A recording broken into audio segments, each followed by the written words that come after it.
Cannonballing with Derrick and Coach. What's up, y'all? We about to cannonball some life. Woo! Let's do this. Yeah, we're having a lot of fun. Episode number 2. Ep 2. That's how I like to do this thing. Yeah. How's it going, Derrick? Good, man. Yeah, it's been a long time since I've seen you. I know, right? I know. It's like we just recorded something 5 seconds ago. So weird. So I have a story to tell you. I'm going to talk about it. Let's go. I can't remember if I ever told you this. Because I have done episodes with you on Motivate with Coach Camp where I definitely did one when I was the guest. And we dug deep into stories and everything, but I don't think I've told this one. And the story is one of my cars catching fire in a very dramatic, epic way. It was crazy. So is this recently? No. Okay. My very first car. Oh. So I am 17, 16. It was a Dodge Omni. Do you remember those? It sounds ominous. Do you remember a Dodge Omni? I do remember. I threw that in there. That's all right. Yes. So it was my very first car. I bought it for $400. Nice. Little 4-speed, and it had problems. Yeah. So $400. That's weird. Yeah. Seems like we still have a warranty on that. So I bring it in, and they tell me it needs a ring job. Oh, wow.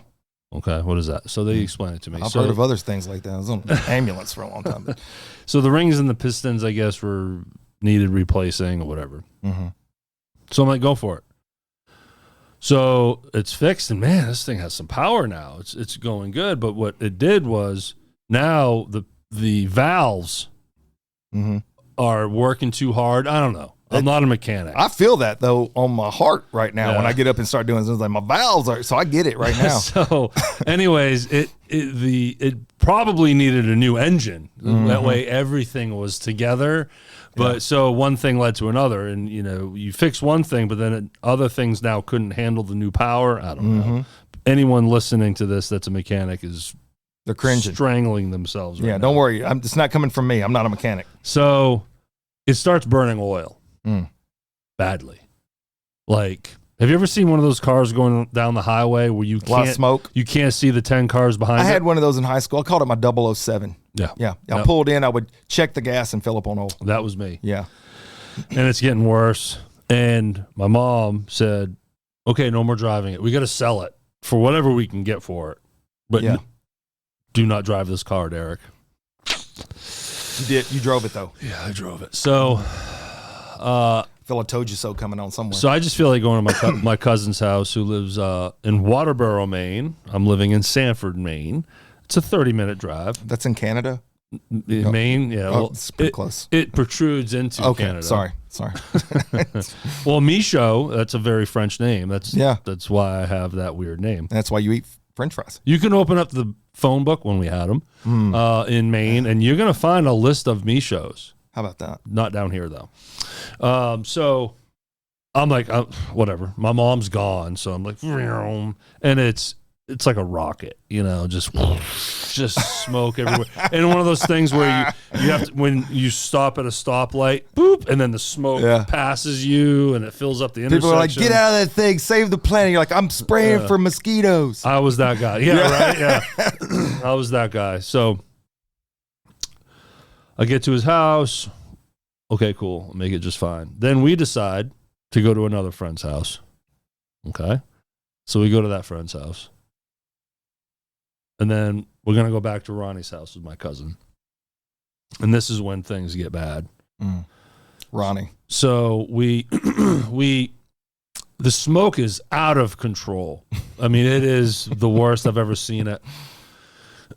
We come to a stoplight, and it's a part of Waterboro that is kind of like downtown. It's one light, with a gas station convenience store called the Milk Room. Nice. But it's an old school thing where you go in and might even have a deli section. It's one of those things. One of those cool little speakeasy. Yeah.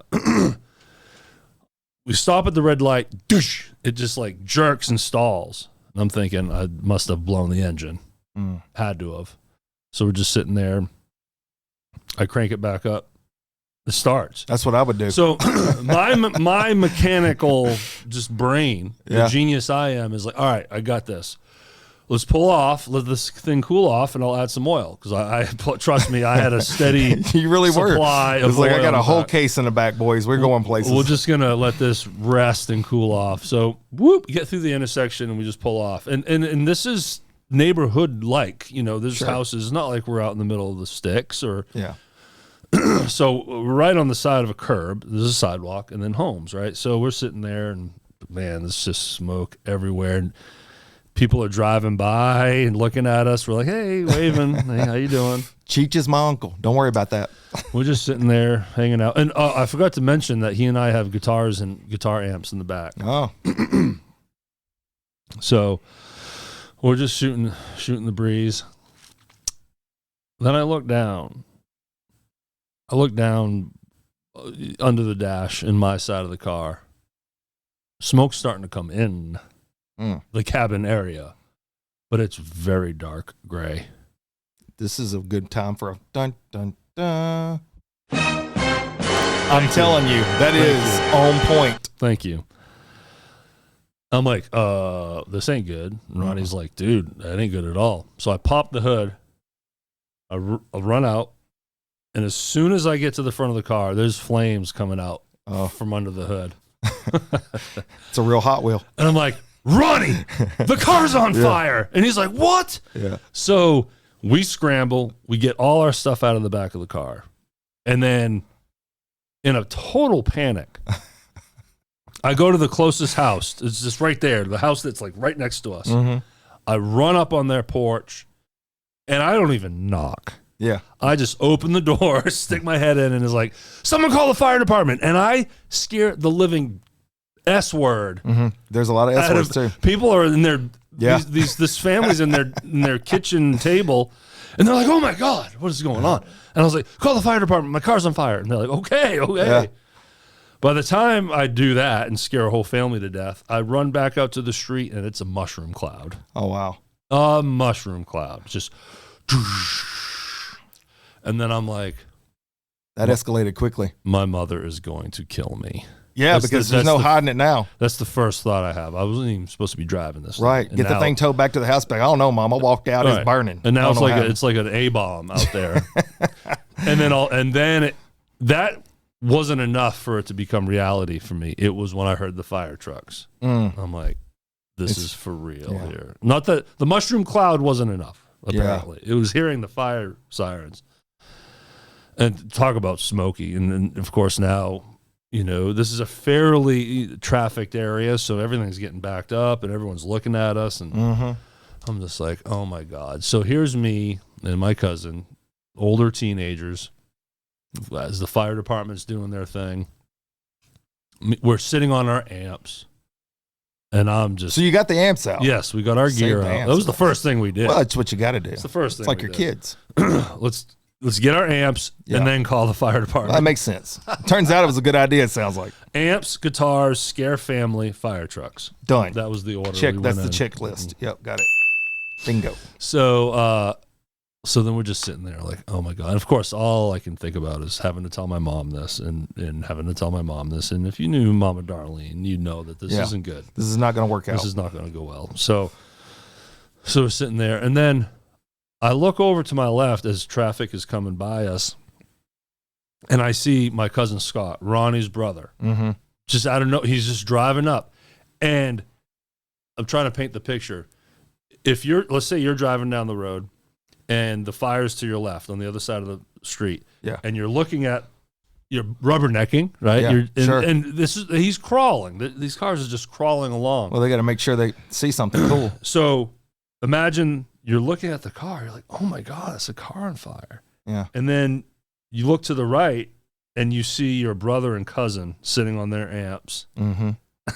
Maybe they're out there playing for this car. So he sees us. He's like, what the hell? So he pulls over. He's like, what the? I'm trying not to swear. It's here. all right. It's a moment to get you ramped up again. PTSD. So they tow the car away. And, another funny moment. They put the fire out.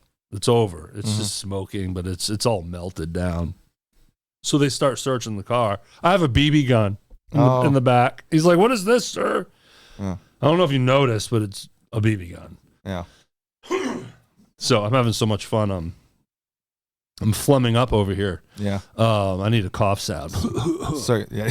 So that's really the story. But then Scott, my cousin, takes me and his brother Ronnie back to their home, and then that's when I have to make the phone call. So what was that call like? What was your mom like? It's like, really? That seems impossible. Hey, Mom. Yeah. I took the car. Yeah. She's like, "What happened?" Caught fire. It blew up. You know, Yeah. It's just like, oh my God. So she came and picked me up, and that wasn't good. And then they towed it to the house where it sat for a while, opened up the hood, and everything plastic and around the engine and everything was just all melted. It was just like a big ball of wax, it looked like, you know, and it was just It's like, not fixable. God. Yeah. We're gonna call God, no. We're calling this one total. This thing is total. Yeah. Believe it or not. Yeah. We sold that for $50. What? We still made scrap metal. We still were able to. Somebody sell got it. 75 for scrap metal. They paid you 50. It says a turn. They turned $1 on that one. So that's my story. You know, my you first should have. car. I think of how you should have led with this when you called your mom. Okay. I think you should have called her, and when she got off, and be like, "Hey, Mom, I got great news." Turns out you are right. You're right, and I'm going to start giving you a lot more credit for being right. Yeah. That car. Remember that car you were talking about? Yeah. Yeah. It's on fire. So Yeah. there's that. It's burnt to the ground. You were absolutely correct. Did you find irony in the fact that it burned up in Waterboro? No, I never did. I wrote that down because I was like, wow, that is fascinating. I never did. It is on fire in That is Waterboro. funny. I feel like we've made correlations like this before where it's like a ironic twist on something, but I can't think back that never far. thought of that. I woke up today and I was like, well, I don't remember anything else, so I'm moving forward. Wow, that is that's intense. So how long was it before you got wheels again? Wasn't long. I was very responsible in high school. Yeah. Before I started doing drugs. Okay. Yeah. I worked, saved my money. I had a lot of jobs. My first job, I was a paper boy, but I didn't save that money. That was a whole other story. But my first W-4 job was a dishwasher at a local Chinese food restaurant called Phi Wood. Okay. Fire or Firewood. wood. Oh, Firewood. I'm sorry, that's stretching it. But at that time, I had my little BMX that I'd ride, you know, and I bought my first 2 cars cash. How old on were my you own. when you was doing it? I'm just curious. 15, 16? Oh, my first job, I was 14. Wow. Yeah. Go get her. And I bought my first 2 cars. I handled my own insurance. Nice. So the next car was a Ford Tempo. That sounds pretty good. Mine, they just called it a goat mobile. That's actually what they had, fake wood paneling down the side of this small version of a station wagon. Yeah. And so in high school, they just called that, people affectionately called it the goat mobile. And so it's true. Now I say I bought my first 2 cars. Yes. But again, the Omni was $400. Yeah. I think I got the Tempo for $1,200, $1,300. It's a very used car, obviously, but that was a good car. Yeah. That was a good little car, a little 5-speed. I had leather bra on it. Remember the leather bras? Did you put the eyelashes on the? No, Okay, I didn't go to that well, degree. it's just something people did. But it was a cool little red, yeah, Ford Tempo. And that one lasted me. That was a good little car. But yeah, in high school, I owned my own vehicles. That's pretty good, man. Yeah. I got the one, and then it was like, don't tear it up, and I did. But it's another story on that one. So I got a question. So we're segueing into this thing. Have you ever done anything stupid? Did you not just hear that story? Well, I don't know. So you made a bad choice. Yeah. But I don't know that you put yourself in that position necessarily. Your car did. It caught on fire. Sure. Yeah. You didn't. My mom would have a different take on that. Well, I mean, like if you were sitting inside the vehicle, smoking a cigarette and playing with gasoline, probably that's the bigger dumb moment right there. So you probably haven't done nearly as many dumb things as I have. I've done something really stupid that just hit my mind. Okay, so here's the stupid thing. Yeah. And this is dumb. All right.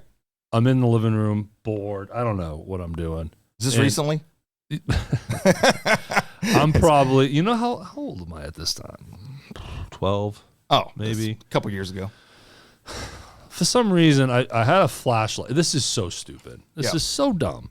I had one of those big plastic flashlights that takes the D batteries. Yeah. Those things are huge. Mag lights. For some reason, but this is a plastic one, not like a nice mag. Got you. I just feel like dissecting it and pulling every little piece I can, just break it into every piece. It's normal for possible. a 12-year-old boy. Makes sense. And to this day, I do not know what the plan was and why I wanted to do this. But the base of the flashlight, I felt like needed to be cut out. Okay. It's reasonable. I just felt like it needed to be cut out. I don't see a problem with that. I don't understand that. So try to paint this visually. So, pretend you're holding like a bottle. Mm-hmm. The bottle is vertical, right? And you have your hand around the bottle, right? Yeah. Well, I have my hand around the flashlight.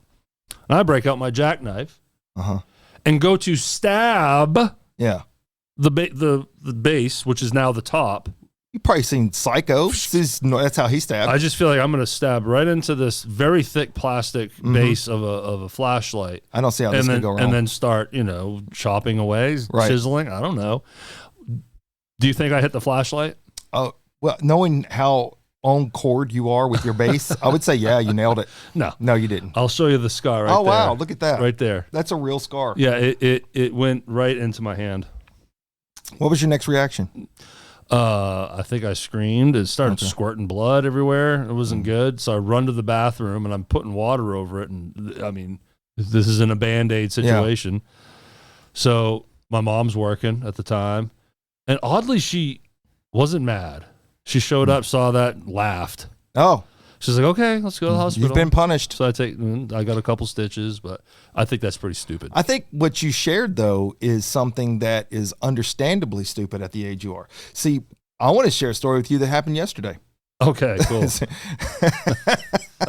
Well, I can think of 40-year-old stupid things too here. I'm up to date dumb. So that's where we are right now in my life. So, for those of you that may not know me, I'm a retired firefighter paramedic. I was in the military, college professor. I have several degrees. You would think, oh, this guy's got some experience. He's got some knowledge. It may be. I don't know. Being physically beat down over the years. I don't know if you know this yet. You keep breathing. It'll happen. You wake up and you're hurting and you're like, well, where did this come from? Mm-hmm. I've got this new ailment and all I did was go sleep. And it's a normal thing for me. So like my shoulders, my neck, my back. So it's a lot of years of abuse. Okay. Mm-hmm. Yeah. So I'm always angling to try to find something to make me feel a little better. That commercial that used to come on when I was a kid, I haven't got time for the pain. And it was a leave or something. I'm like, what are you talking about, time for the pain? Just go to sleep. And then one day I'm old, I'm like, oh, that's what they're talking about. You're just in pain all the time. And so the beat down over the years has created situations in my neck. Okay. All right. Yeah. Well, my wife, which is a nurse practitioner, medically trained, you got to think about it this way. So like we've been together for a long time, over 20 years. She'll see me and she just, I think sometimes she's like, how did this happen? Mm-hmm. And the other night was one of those moments. So in an effort to make my neck feel better, I bought this contraption that is it's an inflatable neck brace thing. And you pump it up and it's like put your neck in traction. Yeah, it stretches it. Yeah, and so you hold it for 10, 15 minutes a day and then it's supposed to strengthen stuff. I don't know. I came across it on Facebook. I felt like this has to be legitimate. Was it a infomercial? Well, it was kind of on Facebook. I was like, this makes a lot of sense to me. I'm going to buy this because I'm medically trained, so I can see how that would work. So I buy this thing and it's got Velcro straps on the front. Now here's the part where it's like, I question where I'm at in my life right now. I don't know if there's a teetering point to where you start to decline, and I think I'm deep on that other side and I just didn't realize it. So I put this thing on and it's got like a little blood pressure cuff thing on it. And so I start pumping it up, and then it just keeps going. And so then for a second, I'm like, oh, that's all right. So it's kind of taking the stretch out there. It's nice. And then all of a sudden what I realize is, so those straps, they're Velcro and then they're flapped down and it's choking me. And so now I'm feeling lightheaded and I'm like, and I can't, and that's so I start reaching. You can't deflate it? Well, so my immediate thought was take it off my neck and it's got the Velcro strap. And so then I can't find the Velcro.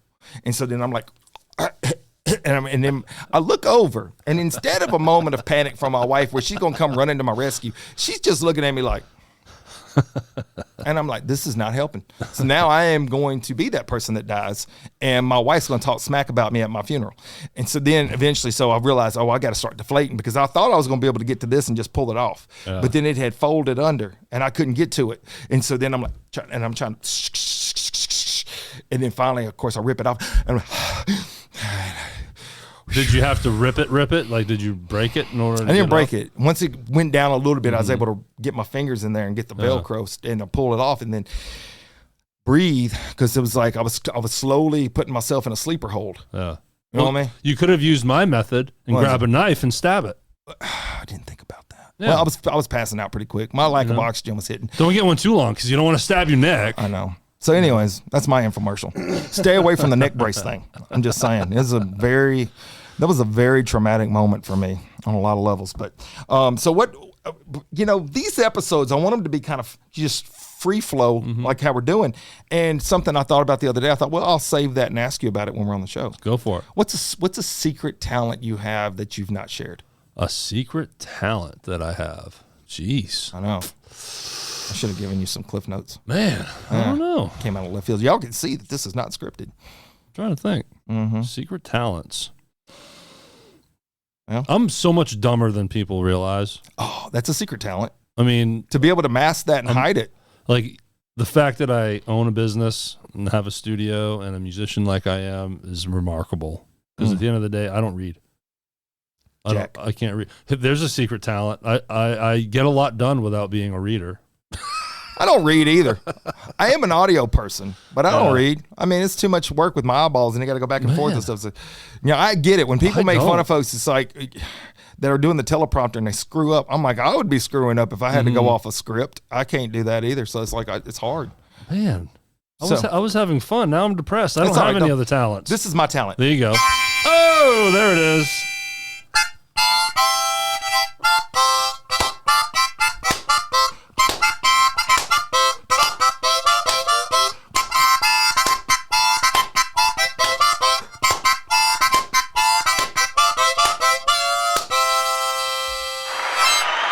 Let's go. Let's do it. Yeah. So if you ever need some folk music or those weird dances that the white people do where they just keep their arms down and they jump back and forth, I got you on that kind of music right there all day long. I don't know how we can follow that. I don't know, but that was like, I've been wanting to share that with you for a long time because I know you're a musician. You only asked me that because it was a way to set up. It was a setup for the next thing. Right. Well, talent. but it's genuine too. I was curious as to what you had. I don't, man. I'm a loser. Yeah, you're not a loser. Damn. Yeah. You're Derrick. I'm a good producer and a damn good bass player, I agree. Well, and I would think that you are because you've been doing it since you were 17, apparently. Yes. Burning up cars. Yes. That's a callback. You were on fire. I was on fire. But yeah, I don't know, man. I got to figure it out. I need to come up with something. Because seriously, this is my life. Yeah. Cannonball on it. Oh, yeah, I cannonball. Or cannonball in life. I live in my dad chair at night. We're just watching YouTube videos. Well, that's how you get inspiration. That's it. I guess it always depends on the YouTube video. I'm like not artistic in any way. My art is what you see here. Building these things. This is visionary art. Just building entities and shows. I guess, I'm creative in this way. Yeah. But even music, I've never been a songwriter, never cared to be, don't care to be. I once wrote some rap songs. Oh, yes. We gotta feature this stuff on this show. I mean, like, that was my thing. I grew up in the 80s. Where they had the mix boards and we're going to be featuring some of your rapping on this show. So, yeah, we will. I need to write a new one. Yeah. I stopped after 2, 8 more, and I got a record. Well, we have some pre-recorded ones. We do. I got to dig up somewhere, but I think we need to do it live in real time. Have the music bed, hit play, and if you screw it up, we stop. We do it again. It's part of the show. They get to hear you, the rawness, of it. Yeah, it'd be funny. I thought it was great. So true story. I have some areas that I love. Right. So I love good hip hop rap. I'm not so big on this garbage rap they got going on today, and it's a bunch of sounds. It's the mumble rap. The mumble rap, I'm not down with that. You give me some Dougie Fresh or something.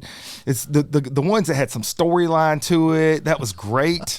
And I loved it whenever I came into the classroom and dropped my beats on my 19 to 24-year-old students. Yes. And see it coming from a little bit of an overweight, hairy white guy. Yeah, the whiteness of it is what's funny. It really threw them off. It derailed them for a second. But then they dig it. They did dig it. So, well, it can't be denied because it is good. I mean, I thought it was pretty good. Oh, the way you spit it out. Yeah. And I'm sure to your audience and fans, it's no surprise. I mean, you're quick with the words, my friend. You don't mumble like I do. Well, I don't play a musical instrument other than a harmonica. Yes, which sounded pretty sexy. Well, I mean, I got the ooh, nice. I don't know if that's right. I hit the wrong. I got to have a different key for that.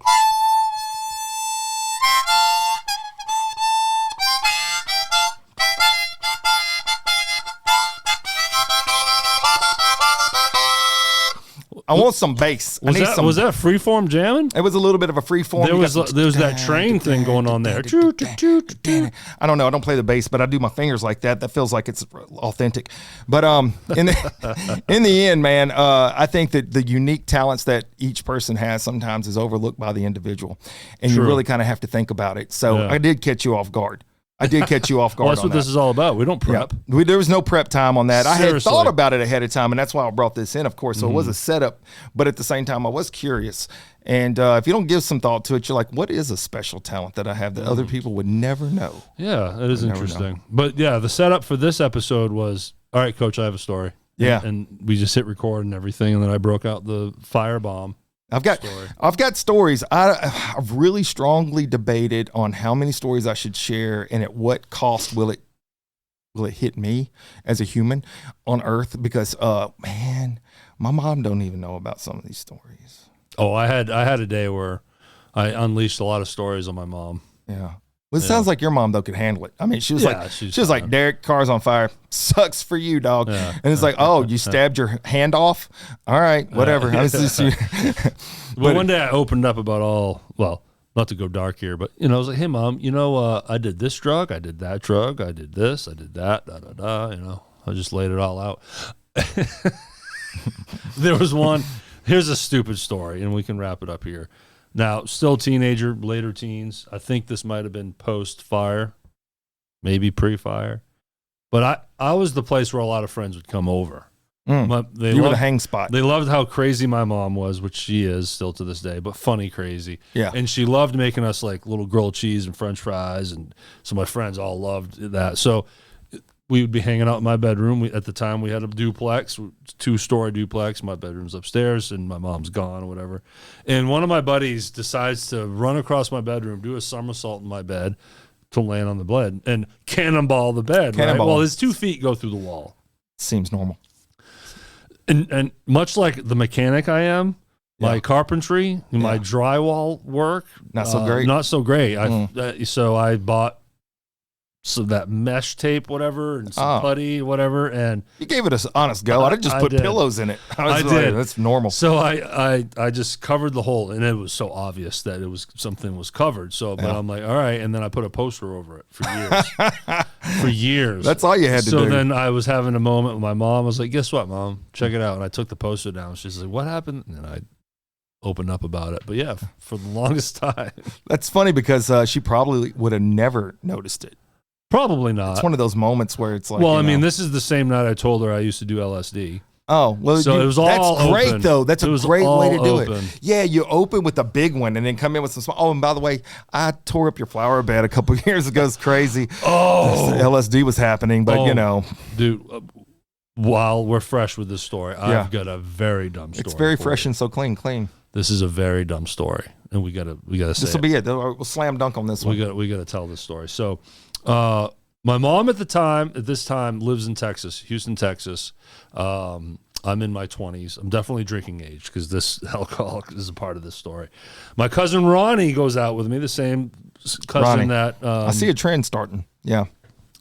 Once you burn a car up, everything goes downhill from there. So, she drops us off down on 6th Street in Austin, which is like the Broadway in Nashville, the Beale Street of Memphis. Mm-hmm.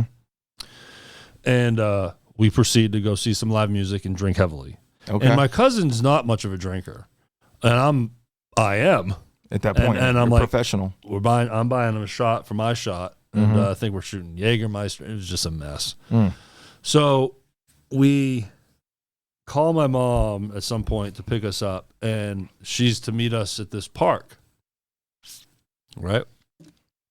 So now we're walking through the park, and this is so bad.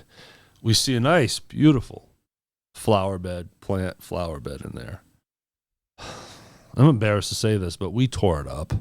We get in there, we're ripping everything out. What were you doing? You think you were like amateur gardeners? You're like, I've got a green thumb. I know what I'm doing. Follow me. Just being idiots and destructive and very angry at the flowers. And, you know, my childhood growing up with my idiot neighborhood bullies, you know, we threw eggs at cars, we threw eggs at houses, snowballed, you know. Deviant. It's all because of Ronnie, though. I have located this as it's not Ronnie. Ronnie, I take fault for Ronnie, too, because I force-fed him a lot of alcohol. So he was hammered, too, but, that was me instigating that. So we're laughing. I think at one point we're even, like, laughing, like, sitting in it. Yeah. Just being idiots. Okay, so we get to the room. I end up getting sick. I'm so drunk. I'm throwing up. You know, it's just a bad night. The next day, we wake up. My mom was like, "Hey, we're gonna go to the Capitol House, take a tour."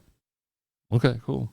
Just random. Just like they just wanted to. It's like I want to find some history. Let's go, boys. My mom and her husband at the time wanted to do this. We're like, okay, sure. I'm so hungover. Yeah.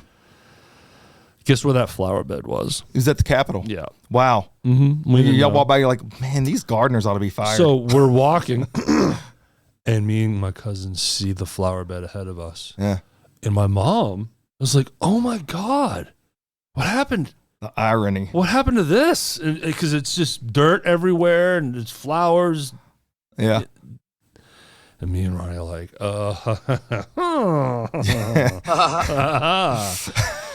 And of course, we never fessed up. I think I did end up telling that story to my mom, and years later, if I haven't, I will. But idiots. That'd have been something if she'd have looked back and you'd had like some dirt and a flower hanging off your corner and be like, do you know anything about these? I don't know. So you asked me about stupid things I've done, and we agreed that for whatever reason you think the car catching on fire wasn't a dumb thing. It was a poor decision, like you said. But I stabbed myself in the hand. That one could have been prevented. That one was dumb. But you were 12. Yeah, and then destroyed government property. That was pretty dumb. You know how so the piggyback happened off of, we mentioned flower beds, and there was a real story there. Yeah. So sometimes inspiration comes through conversation. Hey. You just said something that dawned on me. Go for it. Should I wrap up? Because I don't want to keep it going. Dude, this is what this is, right? Yes. So you said something, and it reminded me of a moment that I lived when I was like 19. Yeah. This almost sounds too crazy, though. This almost sounds not believable, but it is so real. This is so real. Like what I say about my students before in the episode 1. Mm-hmm. If I say there's aliens in the front, you should get your phone because you're about to take some pictures and be rich. That's what's happening. So this story is very real. So when I was 19, 20 years old, somewhere in there, had a fake ID. I don't know if this is going to happen. I don't know if I'm going to be arrested. I've never been that dumb. Well, here's the thing. The ID wasn't me. All right. So it was somebody else. Well, that's usually the way. It was somebody else. And it was actually a light-skinned black guy. And it's a true story. He had green eyes.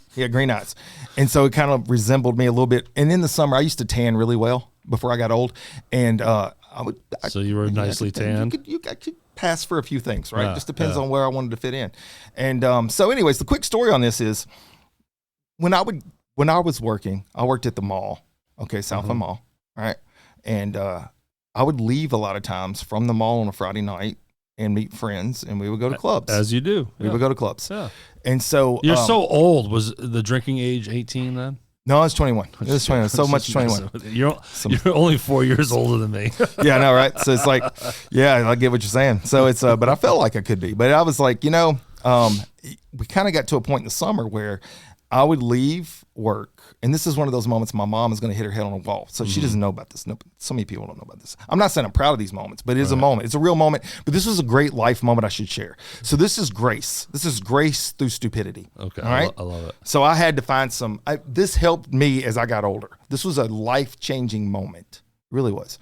So the place I worked for was a sporting goods place in the Southland Mall. Well, that owner opened up a convenience store within the mall. Mm-hmm. So he had his own store, and they had like this little like chips or whatever else.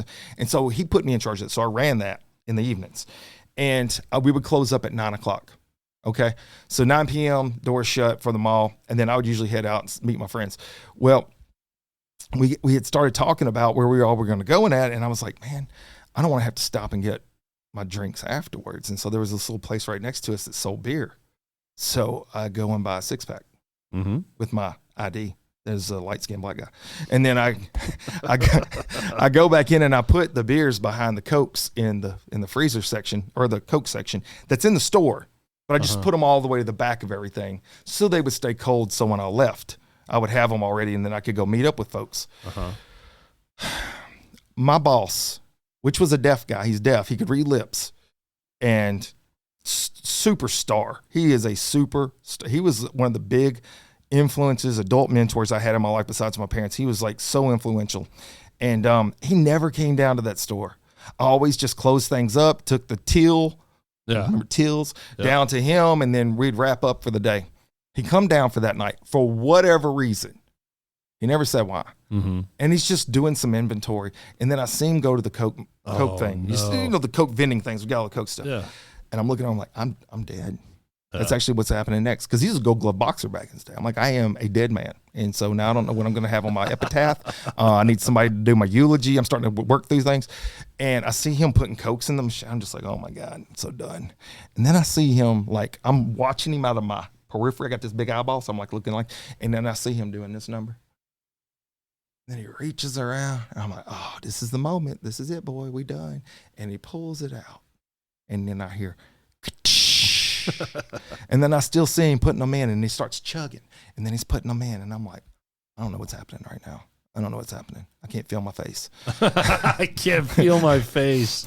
And he comes walking over to me, and not to make light, I'm not making light, but sometimes you got to do the voice effects, right? So if somebody has a good accent. So I love this guy with all my heart. So I don't want anybody to be like, oh, he's making fun of deaf people. I promise I'm not. It is not the thing, but you have to have his voice because it's burned into my brain. And he comes over to me and he puts his arm around me and smacks my shoulder and rubs it real hard. I'm like, he says, well, Christopher, I really appreciate that beer, but I need to do something for me. Don't ever put those beers in here because I don't have a liquor license. And he goes, all right, you have a good night, and walked out. And I said, oh my God, wow. Everything in the world to fire me with right there. Dead to rights. And what he taught me was, he knows I'm young. He knows I'm stupid. He knows I'm going to make some stupid mistakes. He showed me great grace in that moment. And the fact he chugged one of the beers was like the best thing ever. And I'm like, all right. He taught me so much about when I got older, not to be so quick to judgment. Yeah, because you're a kid. Yeah. And we've all been kids. You heard my stories. I got plenty more. Yeah. But look, we got to wrap it up. We're gonna wrap it. You have a guest coming in as we record. I know. This. So I get to keep talking. Yeah. Yeah, it's gonna be good stuff. Hey, look, Derrick. Yes, sir.